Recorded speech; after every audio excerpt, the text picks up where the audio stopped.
Let's look at the mixer design when it comes to high viscosity, and a lot of things are common when it comes to design of mixers for high viscosity.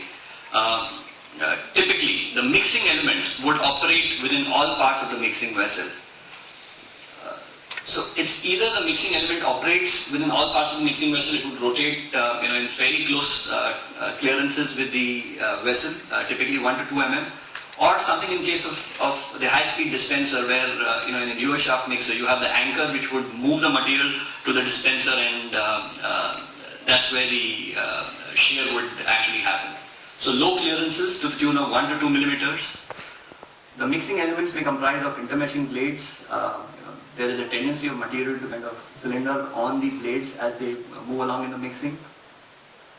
Most of these mixers are provided with close clearance blades and scraper devices to remove the heat away, the heat surfaces which are there. So there is no stagnation at the heat surfaces, there is a good heat transfer. So that's another area that these equipment need to be looked at while designing. There is a high connected power, and it could be as high as 6 kilowatt per kg of product produced. Because they operate at low speeds, the torque requirements are fairly high. The discharge of material, being viscous, may be difficult, and it would need some special arrangements for discharge. And the forces generated during the mixing operation are extremely high, as a result of which these mixers need to be very rigid in construction. Let's start from the kneader extruder or the kneader. So what you see there in the video is a kneader extruder which combines the function of a kneader. A kneader could be a double arm mixer with sigma or a masticator blade, or if it's a low shear requirement, we could have the spiral and the nailing blades. So it's typically a W-shaped container in which you would have these blades which would operate either in a tangential mode or an overlapping mode, and working in close clearances to the tune of about 2 millimeters. So charging of the material is from the top of the container, and discharge could be either by tilting or through a bottom discharge wall if the material is flowable, and as in the third case we just saw, there could be a discharge screw which is located in the lower half of the container. And while the mixing takes place, the discharge screw is in operation. It would feed the material to the blades, and when you want to discharge the material, the direction of the screw would be reversed and the material would be taken out. Typically, these have power consumptions from 45 kilowatt to 75 kilowatt per meter cube, and mixing times could range from anywhere between 10 to 30 minutes in most cases, unless there are some physical processes which need to be carried out, and then it would be higher. Next, we would look at the planetary mixer and the planetary mixer with the high-speed dispenser. So planetary mixers, in terms of viscosities, as we just discussed, the video which you see is a mixer which is capable of handling up to 8 million CPS. It has 2 helical blades and 2 high-speed dispensers. So there could be different blade configurations, the helical blade, the rectangular blades, as you can see on the image to the left, and the finger blades. There is a planetary motion which is imparted in terms of mechanical design, and that's the planetary motion causes the material to travel in all parts of the mixing vessel, and with the high-speed dispenser you have the high shear action. Again, this would have about 30 to 50 kW per meter cube in terms of power consumption.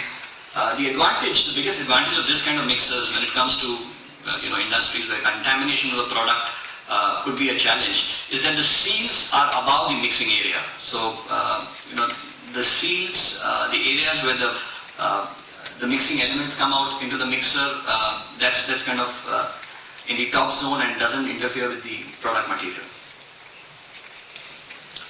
Then we have the Intermix and the Planetary, which is commonly used in the rubber industry, and again the difference is you have the tangential blade design, which is what we call as the Planetary, and the intermeshing, which is the Intermix. Now both of them go hand in hand, and in terms of applications, this is some data which we've gathered some numbers. I'm not very sure if you're able to see them, but just to read it out from here, So tire compounds, typically 48% of the applications of the Intermix would be in tire compounds, whereas 61% use Banbury.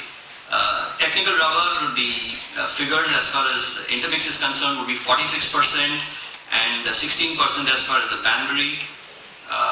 The plastic compounding, that's where the Banbury is about 23% and the Intermix is 4%. So this is some data on the Intermix and the Banbury that we have, and typically the design of this, again, as we initially discussed, so you would have a close clearance between the mixing elements and the vessels. The ram from the top, it could be pneumatically operated, in certain cases it could be hydraulically operated. That comes in and closes onto the container. So there is a very high shear zone, a lot of shear taking place, a lot of heat dissipation, so a need for cooling, and an arrangement, a hydraulic arrangement for a bottom discharge.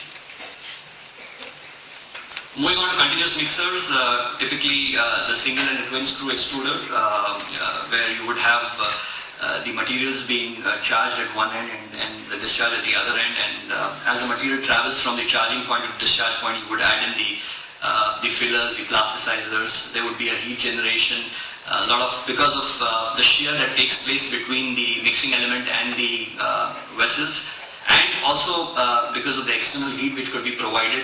So there are different configurations when it comes to twin screw extruders. There are tangential counter-rotating, there's intermeshing counter-rotating, and intermeshing co-rotating. What is fairly common is the intermeshing counter-rotating type of twin screw extruders.